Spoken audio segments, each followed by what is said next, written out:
ansɛm ne mu akwantu ne mu wa paa nti dan da yina hia wɔn a wadi kan yɛtu saa kwan ne bi na yɛtumi agye wɔn nimdeɛ ne nneɛma a wɔtumi fa mu sɛ na ɛbɛyɛ a ɛbɛtumi ahyɛ yɛ den. The profile ɛyɛ dwumadi a yɛahyehyɛ de ato sɛ saa nneɛma nyinaa yɛbɛtumi anya apabenefoɔ na wɔtumi ama yɛsɛ afotuo no. Ɛnɛ yɛne ɛyɛ ɔpabene baako a wagye ne din paa ɛwɔ yɛ nyamesom adwuma mu ɛbɛtwetwe nkɔmmɔ sɛdeɛ ɛbɛyɛ wobɛtumi atu yɛfo na yɛn nso yɛtumi abɔ bra no yɛtumi ahwɛ so na yɛtumi de anante enti no bɔ mmɔden a na ahwɛ tena wo fidie no akyi Attention TV yɛde wei ne papa no ɛba bɛsom yɛwɔ yɛ papa a yɛfrɛ no sɛ Reverend David ɔno ɛbɔ ne din no fu ɛsiane sɛ din no ɛtɔ de wɛ ne mu odu nti ɔno ɛbɔ din no fu na afei no yɛtumi ɛtoa so afiri ɔnom yɛ papa mu akɔ a bɛyɛba the profile so ɛwɔ Attention TV but obodin fu anu said we are for be say ebia nipa say dey edin common. Okay, yeah, from me Reverend David Niabose Braid. In can no. Na ya from me Honorable Niabose Braid. Inti humia. Honorable Niabose Braid no. Honorable Reverend David Niabose Braid. Okay, your papa bondin send say. Your papa pe say e bisa na fe wotumi ema ye nkyeremu esan sa brabo na ye bon. Muna ma ya pabne phone nti yɛtwebɛn wo san agye sɛ nkɔmmɔdi a yɛbɛ sɛ yɛbisa sɛ wan ne ni anaasɛ Reverend David wabrabɔ mu sɛn na start anaasɛ where did you begin? Oh, okay. Reverend David Christoni Mapa. Nyame ashrami. Me wo yeri enin kwada 5. Me were beautiful 4 girls who are blessed and favored, and a handsome boy. Also, our ministry, also is highly favored. Professionally, me accountant, but occupationally, no, me educationist and a estate developer. Me in Cranny. Born and bred in Accra, but typically no me fi Jamestown and SMP. Until when we say me so yashi. If you nyina ya Christopher me nuanom nyina ya Christopher me mami ye wo afo no bi. And me nuanom me ankasa na me yo ni. But nyame ahyehyɛ obi ade ama no abrabɔde ye ase no ne adi kan na ne sɛ ye kɔ school ya ade a ɛbɔ wadwem school ya ade a ɛma wo animdeɛ school ya ade a ɛma wodi uhu nipa usua nipa you socialize and you see the socio-cultural backgrounds of people into nkrofo bibiri any omu abrabom se na omu culture ti wow I think say me to make our school or Ghana me Wesley Grammar yeah part-time A-level program or Aquinas and I me call Nigeria. Nti once abrabọ no yedi bia ko Nigeria no edu pempenso a bia eze mi ko fufu o job pa o mi sua ebro mi sua wow excuse my language mi sua ni say yedidi agro na egbetole no mi sua de ko na menyam enam enusu enam one day mi ko Monsieur Bruno, and I make on yam no, and I Quadabi kita homework na mitrom. To mitrom with the course school no, and all master no be some say, homework we one HRM, and the panube be Ganani. Because the way HRM no, or no was idea or Canada. And no more to me have a home.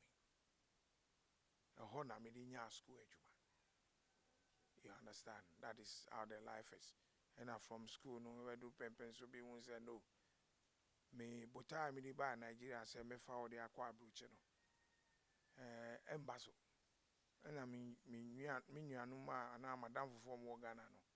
But this amutia school so into me go back to school. And I me try mo jam me call poly na me the feel or me the nye juma. Bravo dear. Be brave. Wadam for be war Equatorial Guinea or catch us say oh over ye we have a boat. In so share. In so talk a show that I got to get to Fernando Post. His own friend Equatorial Guinea. Me do Malabo. Abrabo no nye. Yedi be call Bata anye. Yedi be call Gabon anye. Yedi ni na mwa Gabon de machi onyina Libreville, Franceville, Oyem. Yedi call Congo Brazzaville. Yes, African Republic and nearby Cameroon. They call part of the Southern African countries. Before before Nyame Adom yet to me they call Europe and Yasaba Ghana. Okay, papa pese hu say starting no as a obia kwala bia no or onyi no or ni dreams or person achieve. So or starting what were your dreams and what the nam abrabo? Oh, honestly, me no nam pese me a medical doctor. Any osofo. Pese me a medical doctor any osofo. But along the line, me mami beye you orders in no osofo no koto koye standby. Because me kai say me wa class 2 no me try me dia me try David Niabose David Osofo Breed. Into me teacher bako me nim say bia by this time we waka baby. Mr. Fori and Mr. Fusudako. Omu di Osofo a no mo frɛ me. You understand? But you are for no. And church no be church say Osofo dey mean to me ndi. So I shelved that one and I pursue I was pursuing the sciences to become a medical doctor. My son, na masu yedin papa, masu yedin. Me pedisco papa, me pedisco, me pesa na me sapa students na national dance, students dance and yama na me winnie, and I done for 4 in yama. I couldn't make it. Out I did well, but I couldn't make it into the university. Yes, to pursue my medical dream.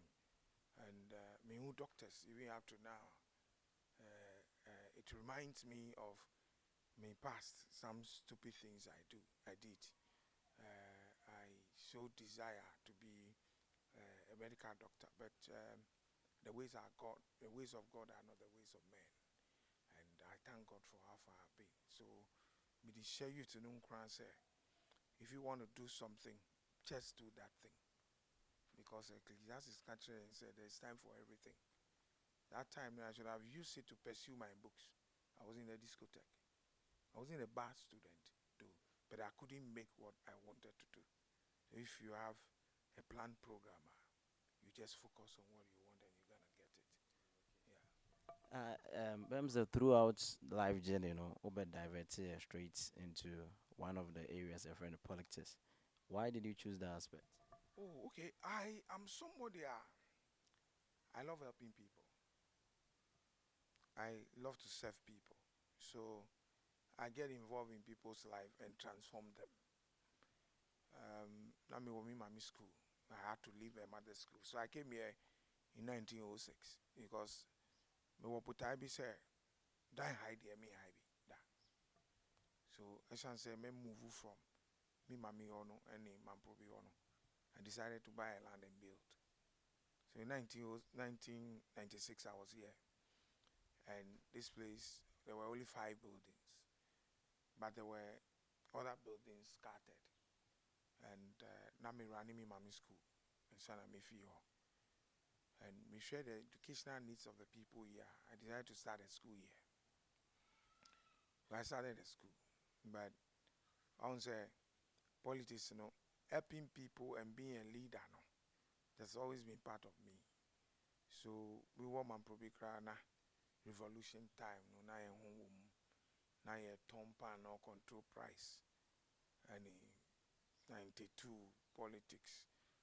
Because Rollins chia me wɔ ɔsɔfo daase danso ma ɔsɔfo daase na yɛ yi gɔtɛm and the one who me kichwa na me so me yi bi mu no and he just congratulated me for getting involved into a mommy be pay na asem.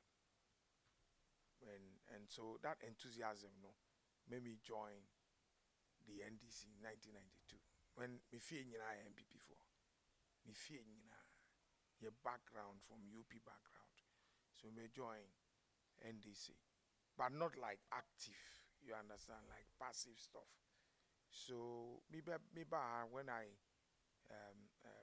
let's now fast forward. Me no me boy school. Na me hear my dream say me boy school. But me who say kwada no more no be in school. So I decided to start a school to help the community.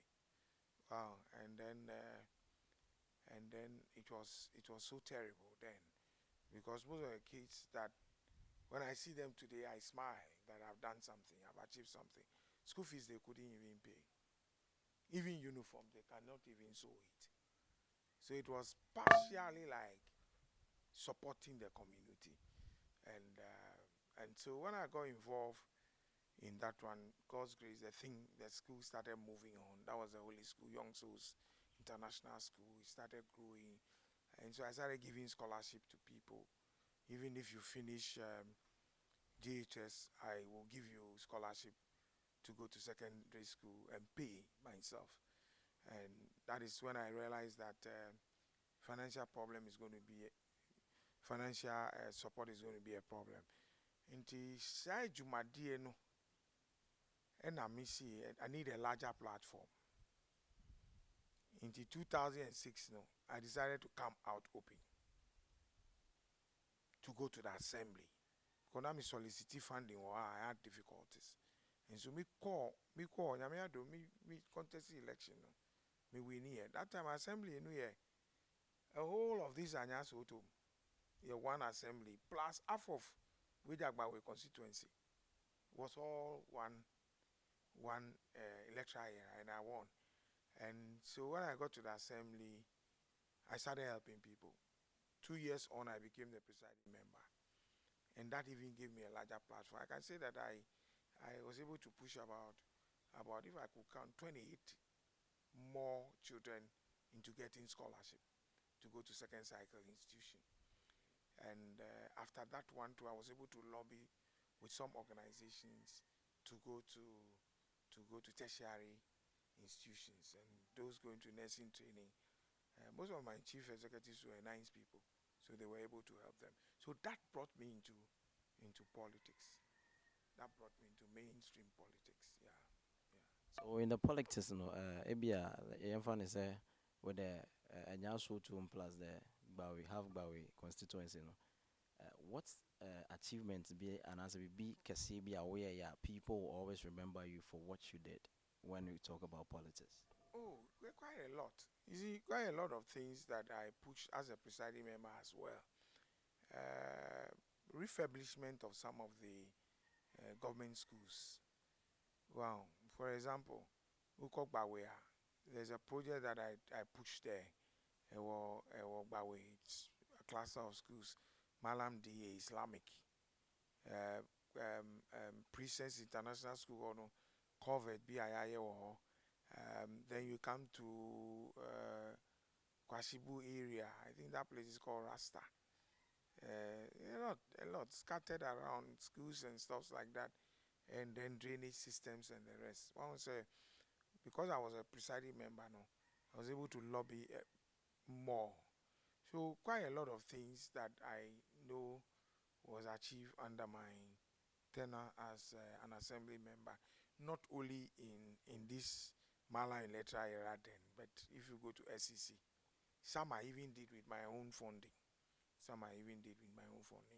But besides physical development, my focus was on human resource development, like supporting children more in the area of education. Okay. With politics, no, still on politics, as I say, most people don't know you in that field.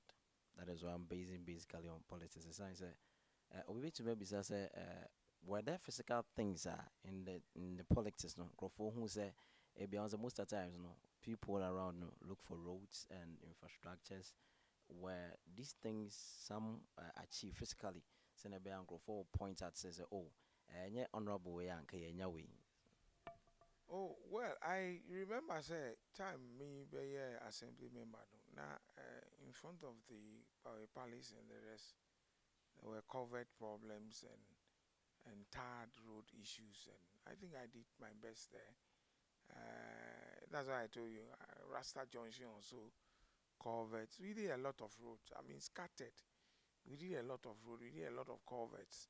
The problem is typically about because my lecture area was scattered. You understand? But I know of if you go to Bishi Gono, there is a government school there which we initiated. If you go to Bawedie, it was under my tenure that we moved. My member of parliament there, Shelley Ayoko Buchitu, was very instrumental in most of the projects that we did, especially Odogono public school na no. Yes, I think she did very well. So it was like a joint work, but the projects Islamic school at Malam, and then essentially Igbawe.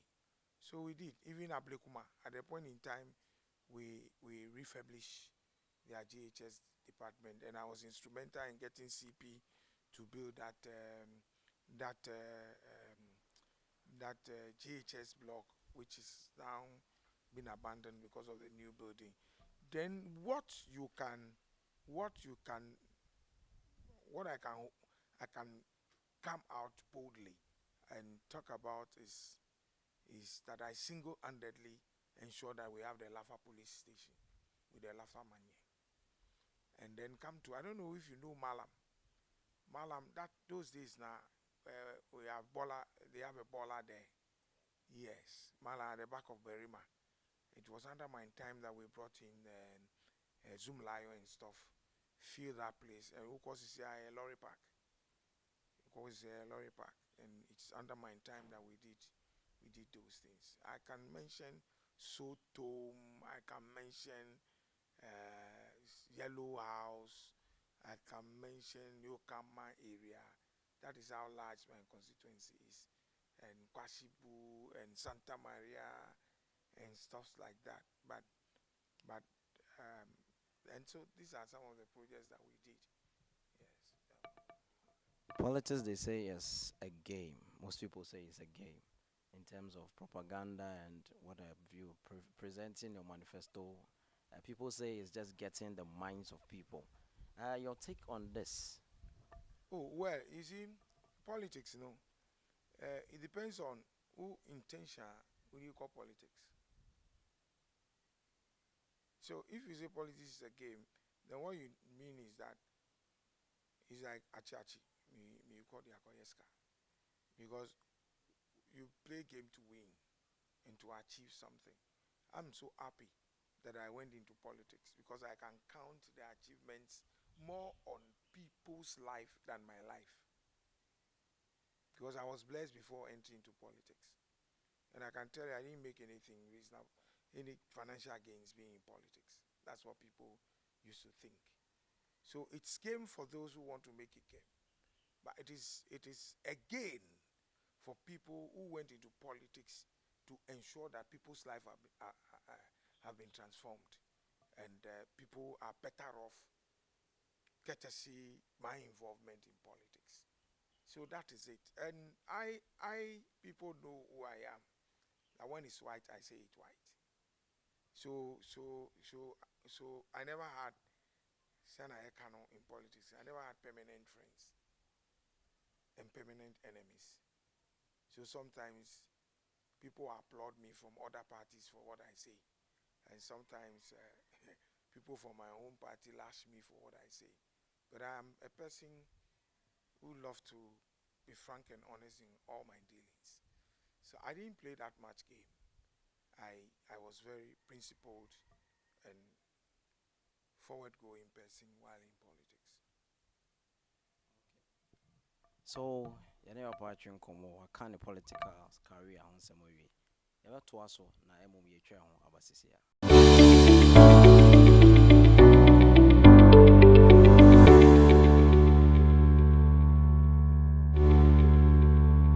na wɔsɛ wɔgye berɛ ne adagye na wɔtwɛn yɛsan twa ho yɛaba yɛne papa bɛtoa nkɔmmɔ no so na afei no yɛtumi abɔ ne nyinaa to fa yɛpɛ sɛ yɛhu sɛ wo starting ministry no bɛyɛ how many years ni ɛsiane sɛ most people ɔmo nim ɔmo hwɛ wo sɛsi ya no nim sɛ na yɛnim sɛ wɔ politics mu everything about politics nti woba into ministry no full-time ministry no how many years ni Okay, mɛtumi aka sɛ full-time ministry there, it's about 3 years now, but I've been in ministry for a very long time, even when I was in politics, and even before I came into mainstream politics, I was in ministry.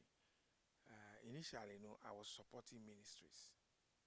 A lot of churches have supported them by supporting them to acquire land for their churches and stuff like that. But in 2003, on a calling started here. When your accident be or NIC, we have a cancer me. Go car no cry, so own car na. And that was when an angel appeared. I don't know, but it was like a white big bird. That's what I saw over my windscreen. I see, I'm saving you to save thousands. I didn't really understood it. So, you're quite sorry. And Pastor Paul catch him say, look, they are calling into ministry, but I was not too ready for then. I was thinking, say, sorry, but committing myself to ministry was something, because me personally, that's my lifestyle. But then that desire started nurturing by itself. To make a Bible school, early Pentecostal, no more organizing some Bible school. So I went and I had some training, and some white people came and stuff. That is within 2003, 2004. And then I was commissioned as a youth pastor in the True Word of God Church, headquarters in UK, but I wasn't committed. I was like, and one of the challenges I had was marital issues, because at that time, even when you go and preach and come, you have encounter that who preaching now share with him, and then how the girl weighs three. So these are the challenges. I say, okay, come on, to hell, because I cannot be a reverend minister and I have challenges after preaching, and it becomes a problem at home. So I remember that I went cold until I encounter ministry no benya challenge kakra, and a pastor no sa call back to UK. Then I encountered Reverend William Ado, Trinity Revival Ministry. I was also one of his young pastors, and so we were on. So 2006. So you see, the ministry, it's in me, that burning desire, and it tuned me whatever I'm doing. I'm sorry, I love God so much.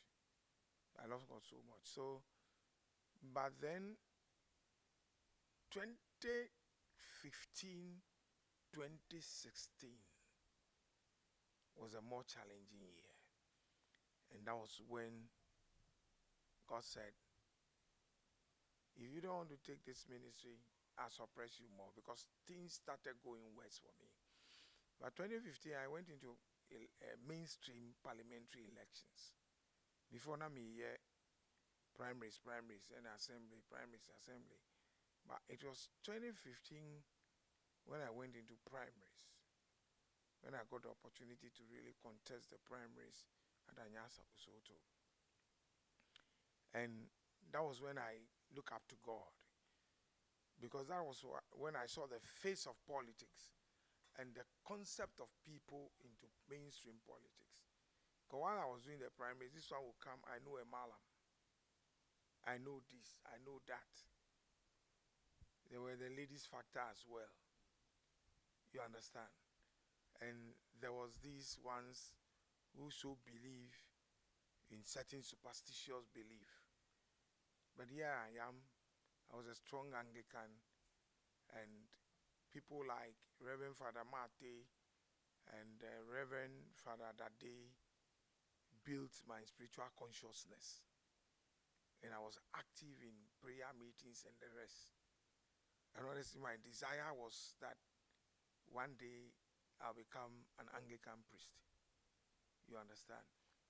But then I was also of the view, that's my human aspect. Say, okay, even if I'm a member of parliament and I become a reverend minister, I could take the ministry to that level. But then these things started coming. You see, you cannot win election without going to this place and going to this place. So I challenged God. I really challenged God. And I won the elections without passing anywhere. And there was this time this woman was saying that, no, you are lying. Take me to where you've been getting your powers. And I remember I took him to Ablikman St. Justin's. I said, this is where I get my powers, this church house. I said, how can it be possible? You are selfish. You don't want us to know the truth. But that was by the way. And so, when I won the elections, that was when the challenges started. I became an island because all those around me started leaving me. Because I am not subscribing to Omo believe. Say far. Wow. So majority of the people left me. And there was this typical one say, Obi Baba say, Obi a prophet. So if a prophet, they're fine. Man of God. I had this experience. I went to this man of God. And the man of God says, Yankoto doves. I was like, So what kind of you bet you 3 doses, 3 days in a room. Yeah, man, manu in Sukranum. After 3 days, you boy dove na. So to me 2 dear. And your star is bright. So to me 2 dear. And he said, hey, baby, so I was like, hey. So is that a prophet? And I said, that's sorry. Oh, you are maybe that's it. And he said, that's sorry, that way. And he was like, oh, no, I'm believing I sorry, that. No, yeah, I did the check for. And he said, can't man, you said, I didn't call. Mean him is a big self-contained house. I have to use wisdom. Me nipa na me di call. I'm going to say, no, when the man is can actually met you. I mean, because my money will not go into occult. And then the woman said, so when we came out, I told the woman, I'm sorry. I said, no, these things, I'm sorry. That one also, not knowing the woman has hated me for that. You understand? At a point in time, no woman who buy we catch them say, Papa no crash, dove na no 3 days na I am man in Sweden. Yeah, you dove no 2 years no marry. You understand? Say, okay, fine. But I don't believe in those things. But what is there is that, so I started having problems. The women, you cannot sleep with them becomes a problem.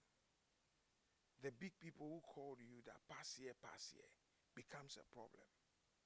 At a point in time, there was so huge rivalry. Say me meeting Krofokra, I feel I'm dead. And that is where I went before the Lord. And I asked the Lord, Father, if it is your will, let me win this election. If it is not your will, just help me pass through. Save my life. And I encountered Jesus while I was sitting in my living room and was talking, was praying. I encountered Jesus. And Jesus said, I'm going to save you out of this. but you will not win the elections. And when I save you out, you got to devote your time to serve me. So even in the elections, when I was not getting support like others were getting, when even my chairman and executives were fighting me, I knew it. I knew it that it fit into God's plan for me. And when they were mentioning the results, also I did very well. But like other candidates they went into shock and coma and the rest. I knew God's plan for me. So immediately now I called Trinity Theological Seminary. Some time passed. I was doing those courses, Bible courses and stuff like that. So immediately I lost the elections. I resolved to serve God. I went for a fresher course at Ethiopia Ministry. And then I was ordained and baptized. And Archbishop Duncan Williams charged us into the ministry. And since then, I've been in the ministry till now. Okay, and looking at ministry, with your 3 years mainly dealing with ministry solemnly, what has been the, let's say, the twist and turn? Because also politics and ministry are two different things altogether. So how did you come through? And as I say now, for more, you sustained the ministry. You see, when God called me, I had challenges. So I lost some of my properties. But I understood it was part of the calling journey. And I tell you, in those days, my pressure was very high. My sugar level was very high. Because I drink and drink and drink. I don't drink cheap drinks. I drink whiskeys. And I can tell you that when I took up ministry, sometimes I do forget that I have pressure drugs to take. Now, I'm not battling high sugar level. I'm battling low sugar level. This afternoon, I checked my sugar, it was 4. So here and then, if you see my table, I just took them in. I have to monitor the sugar level. Because those days, the drinking was there, the fooling was there. There was no time for you to rest. You understand? But look, in those times, I could not even stay home, relax like this for you to come and meet me. You meet me at dawn. You understand? But I can enjoy my home. I'm not enjoying my children. You understand? I have time to read. The Lord has blessed me with a new field that is conducive enough for me to prepare my sermon and to wait upon the Lord. That is the estate development. That is my new field now. I buy lands and title them and sell them. And I can tell you, I know most of the friends I left there having kidney problems, having liver problems out of alcohol and bad lifestyle. I know some of them had accident and died because you can decide to take a car and start drinking to Nkoko. So when we get to Pokwase, there's a mobile filling station. I think total we drink and eat a confirm and move to Nsawam, go and eat fufu, and then move to Sung, eat akrantie. Then we move and get to Nkoko to eat this rabbit shit, that fufu with the rabbit shit soup, and then that is why we travel to Nkoko. That's all. We were not going. And when you pass in that door, there's a woman who says palm wine, and it was all like you drive all the way to Akosombo just to eat tilapia. You understand? So it was a stressful life, and then it was full of. I'm not saying there are decent politicians, fine. I wasn't, but in the world, I never had time for myself. I think that look, you could have seen my belly by now. I'm now so smart. I'm now a daddy. You understand? And I love my lifestyle. And one of the person that was a pillar for me to come back into the ministry was late Oswald Amogofred. That man was there for me. He was encouraging me, he was counseling me. And I don't know, until he died before I realized that I was a counselor. And I don't understand. Anything he tells me, I was a very stubborn guy. You cannot change me. But when a man talks, as if an angel is talking to me. A ministry is so good, seeing people being transformed. Look, in my church, I've transformed. So there's this one who came to Ghana. He's a Nigerian, came to Ghana for some kind of business. Now through me, he's gone back. He's in the pastoral ministry. He's gone to a pastoral training. He's been ordained, and he's a junior pastor in the ministry. People are getting jobs through ministry. People are being blessed. I just spoke to somebody. She's now back to school. You understand? And I can tell you that through me, about 2 pastors have been ordained. I've sent them to training. And I love their life so much. And I can tell you something. As if when you are in ministry, money grows in your pocket. Because I can have 10,000 Ghana cedis those days. And it's nothing for me. I can have 10,000 Ghana cedis now. And I can tell you, I can do wonderful things with it. Wonderful things with it. When we are building our church auditorium. We are building our church auditorium and a retreat center, and nobody has given us a dime. Nobody has given us a dime. A big auditorium that can take about 300 people, and with accommodation facilities and offices, and nobody has given us a dime because the Lord said, "Don't ask anybody." But the grace is sufficient. The grace is sufficient. So, in ministry, and what has been your greatest challenge? Your greatest challenge? You see, the greatest challenge we have now, I have in ministry, is the worldview. The worldview. Because I have friends who will call me and said, "David, you are doing better in politics." But that is their perception. Because in politics, you have to live up to people's standard.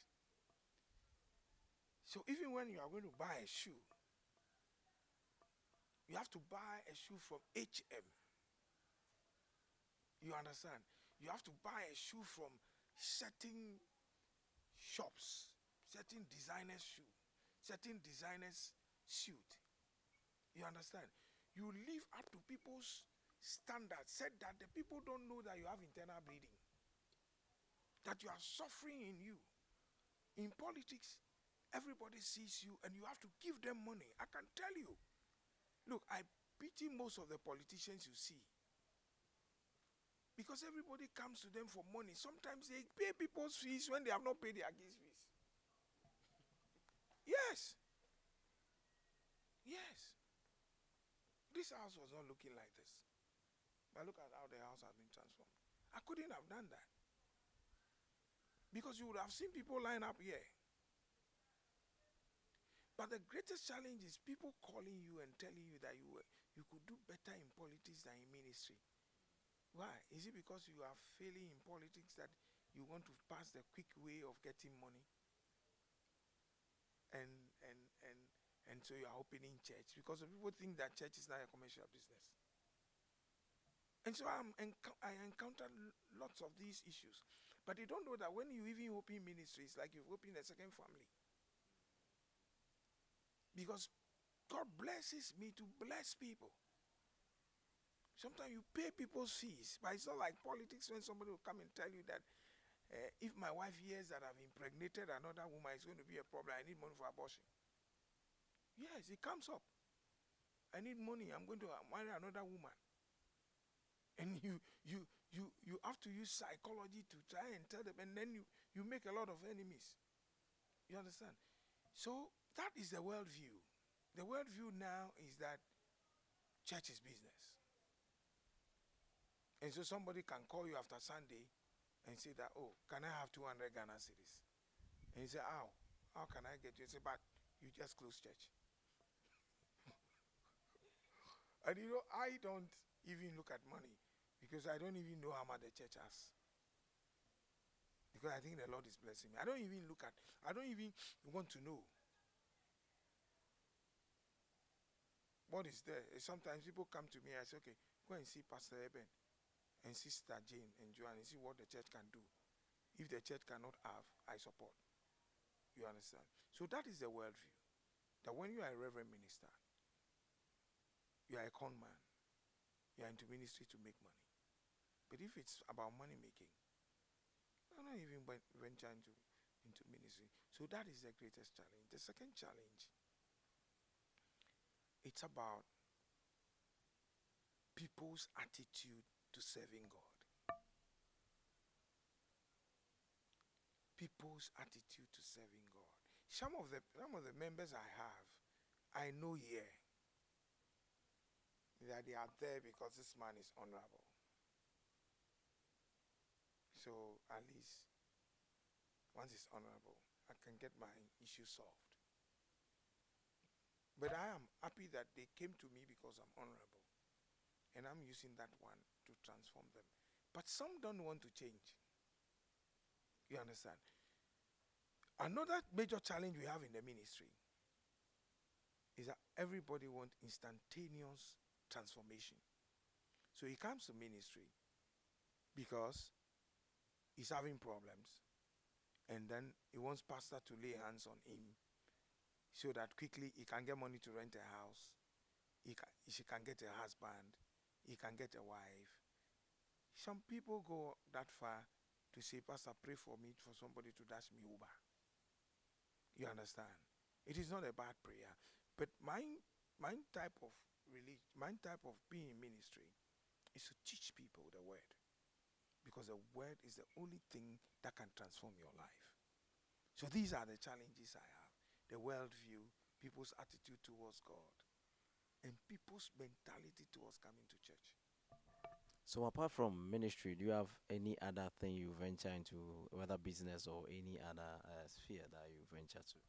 Well, I believe that until certain stage, people called into ministry are not supposed to be a burden on their families and the church. You gotta work. You gotta work and make money to even build God's church. Because church building is not fun.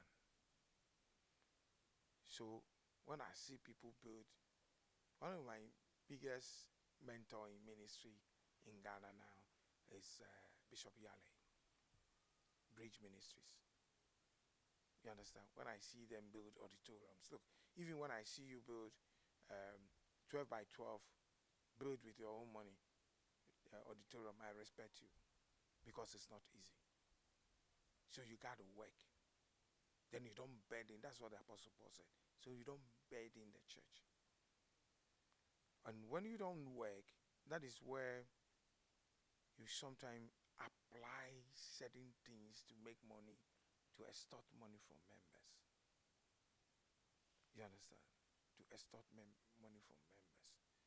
You get to a stage in ministry where the ministry is so huge that you can get a lot of laborers to do work for you. Then your focus will be stay out of ministry, stay out of active work, and then concentrate on the church, the spiritual formation of the church. But when you start ministry, you got to work. And I am not totally going to get out of business. I'm an estate developer. And I'm not going to get out total, even if I've gotten to the apex, I'm not going to get out of ministry. I'm going to make sure that I'm not going to get out of active work. I'm going to make sure that if I have businesses, people can run it for me because I don't want to depend on ministry. Okay, so we would like to know the name of your ministry and your location. Oh, Potter's Breath Cathedral is the ministry we have been blessed by God. It's located at Wager. We're currently using the ITS building, and we fellowship on Sundays. We start from 7:30 and we close around 10:30, 11. And we meet on Wednesdays also for prayer. We call it the Valley of Elah, where David conquered Goliath. And then Fridays are for prayer warriors. Yeah, I believe in prayer. And we are hoping to move by the end of this year to our permanent headquarters. That's what we're going to call it. And I am called not into peri-urban or urban ministry. I am called into rural ministry. That's my calling, into rural ministry. So our church headquarters is going to be at J. Krodwa. And then we've started entering into other villages. That is how it's going to be. Myself, I'm building a mission house over there, and I'll be moving there to see to God's work. Okay, so people out there are watching. Our viewers are very enlightened by your teachings and by your experience in life. We would like you to give them maybe a sample of advice, because as upcoming and then youth as they may be looking up to you for something else. Good relationship and whatever the building, everything you talked about. So one, people coming into ministry, and then the second, people going to politics, as you've been to this two fields. So your advice for them. You see, first of all, I'll talk to those who want to come into ministry. It's not about you want to come into ministry. It's about God calling you into ministry. And you must know your calling.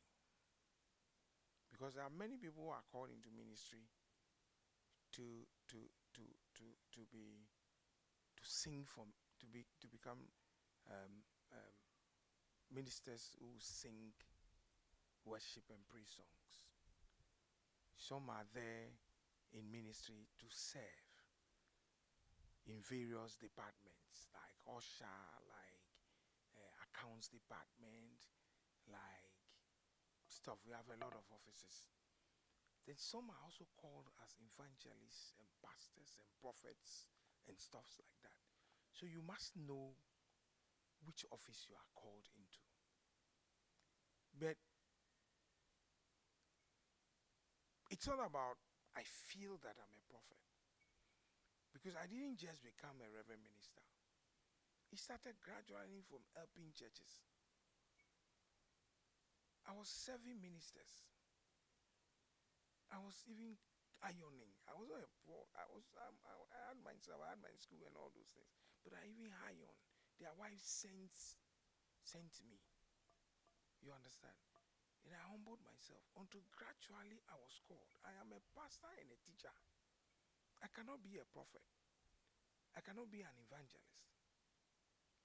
And when you are called into when you are called into ministry, you need to be patient enough. Because some people want to just do it tomorrow, and that's not it. Because I know a lot of people will call me, can I have your platform? You cannot have my platform. Because I have to know you. And you must be matured in ministry. You see, young people call themselves prophet. Some are wearing all sorts of dresses and stuff like that. The ministry says that be simple, keep a simple eye. You understand? So I want to encourage them. God called you into ministry. If he calls you, when the Lord calls you, he strengthens you, he empowers you. So don't look at human beings to empower you. Don't look at human beings. And don't look at the gains. Don't look at Dakeward Mills. Don't look at Takia Boy. Look at yourself. Be yourself. Because you do not know what they went through before they had Duncan Williams. You understand? So that is my advice to them. Humility, patience, prayerful, waiting on the Lord. And don't just start by saying, I'm going to start ministry. When you want to start ministry, God likes decent things. So you see somebody start ministry in an obscure area, God is decent. So you bid your time, you prepare, you lay foundation, you get a nice place, and then you let people speak into you go into ministry. Now let me talk to the youth. You see, there's time for everything. Sometimes I hear people going to school at 62, and I said, I'm sorry, I will not applaud them. You have for everything. And if you read the book of Romans chapter 8, 28, 29, 30, 30 will tell you the sequence that God called us. For those He called, He predestined. So if you are called, it means you are predestined. Good. So God predestined you. You understand? So when God predestines you, God has already arranged your life.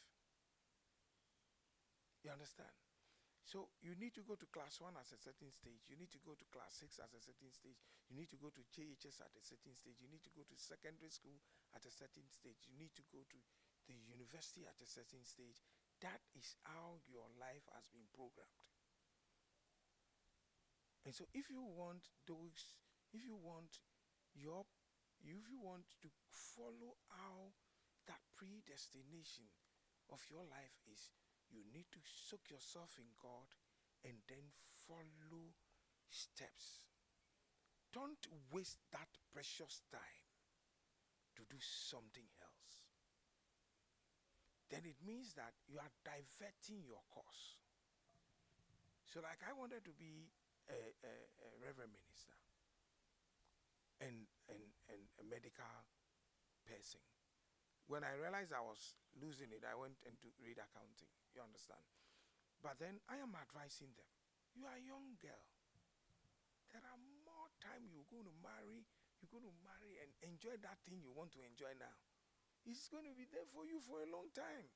Look, we are enjoying it. Sometimes we sleep, we forget that the thing is there. And you are a young man. Because it comes with so many things. It sets you back. I have been there. You understand? So when God predestines you, He calls you, predestines you. You understand? He justifies you. You need to justify yourself. If you want to be a bank manager, you need to go through justification. You need to read your books. You need to pass your exams. You understand? Now I'm using that one not in a religious form, but to tell you how you can apply it in the secular or the social setting. You need to justify yourself with academic performance. Then at the end of justification, the Bible says it glorifies you. If you don't go through this process, you can't glorify yourself. There are people who want to glorify themselves, so they cut their corners. And now they are not happy. You see somebody like Namwan. He cut his corners.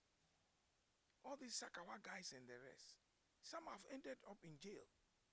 Some are having problems and issues. You understand? But those you see at the bank managers and stuff like that, you heard of Nyoko Jani of NDK and the rest. They never cut corners. They went through the channel. Professor Kosa, Atamils and stuff like that. They dedicated their time and went through the channel of their planned life. And they got there. The youth are so desperate now. Their hearts are so treacherous. And it's leading them to death. I think that the leaders are failing the youth. The church is failing the youth. The religious leadership is weak and it's not helping the youth. I'll tell you something. We have strong men of God living in this country, but they don't dictate the pace of governance because some of them are looking at their belly and their relationship with men, with the presidents and members of parliament. Because with the strong leadership, we have both Islamic leadership and Christian leadership and even traditional leadership. These people can come together and say that this is the course we want for Ghana. If you, president, don't go this way, we would tell our people not to keep you there. But everybody is looking up to himself and the family. and then what? We are losing it down there. And when these people become social kanka, they will take guns and come to our churches now, come to our mosques now, and rob us there. So it's our time. Leadership, religious leadership, traditional leadership,